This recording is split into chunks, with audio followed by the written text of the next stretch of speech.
જોઈ લ્યો. અરે ક્યાં છે સુંદરી? બોલે અરે તું ખોટું બોલેશ. એ મેરું પર્વત પણ પર હું કાંઈ દેખતો નથી. હીરે જોડે હા, સુંદરી છે નહીં.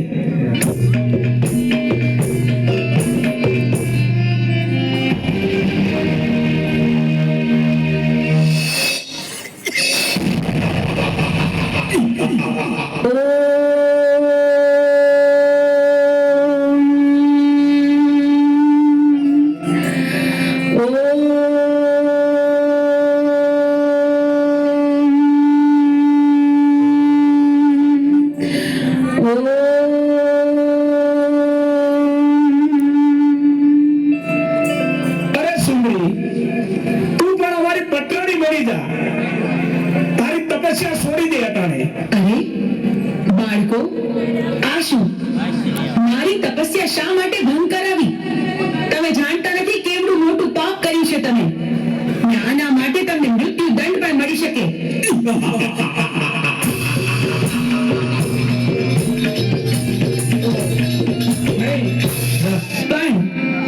પણ તમે મારા બાળકો છો માટે હું તમને મારતી નથી.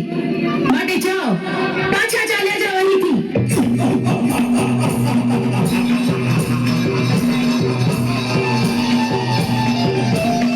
અરે સુંદરી, અમે તને પટરાણી બનાવવા આવ્યા છે. શું કહ્યું? સાક્ષાત શક્તિનું સ્વરૂપ? મને આદ્ય શક્તિને તમે પટરાણી બનાવશો? હા, અમે તને પટરાણી બનાવવા આવ્યા છીએ. તમે શું બોલો છો એનું ભાન નથી તમને. અમે ભાનમાં જ છીએ. પણ આવું અધમ કૃત્ય કરવાનો વિચાર તમને આવ્યો છે, એની સજા તમારે ભોગવવી પડશે.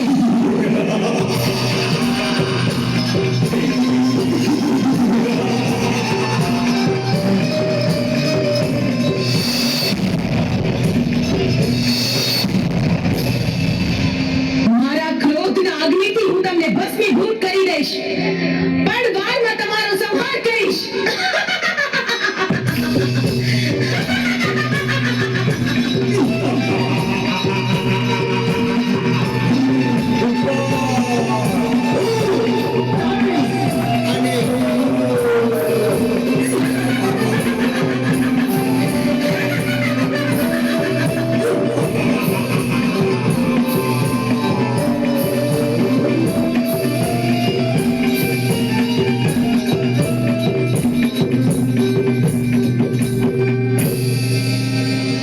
અરે પ્રભુ, આ શું અનર્થ કર્યો તમે? મહાદેવ, આમ મારા રસ્તા પર આડા સુવાનું કારણ શું? તમે મને પાપમાં ન પાડશો પ્રભુ. અરે દેવી, તમે ક્રોધમાં છો. પૃથ્વી તમારો ભાર ન ઝીલી શકે એટલે મને આડું સૂવું પડ્યું. ચંડમૂળને માર્યા પછી તમારું નામ ચામુંડા પડશે. પંચાળની ધરતી ઉપર જાઓ, છપટી ધૂળ લઈ અને ડુંગર બનાવો. એની ઉપર તમારા બેસણા કરો. દુખિયા તમારા પારે આવશે, એના દુઃખમાં કાઢજો. ભલે પ્રભુ, જેવી તમારી આજ્ઞા. આપે કહ્યું તે જ પ્રમાણે થશે. ચોટીલા ડુંગરે બિરાજમાન થઈને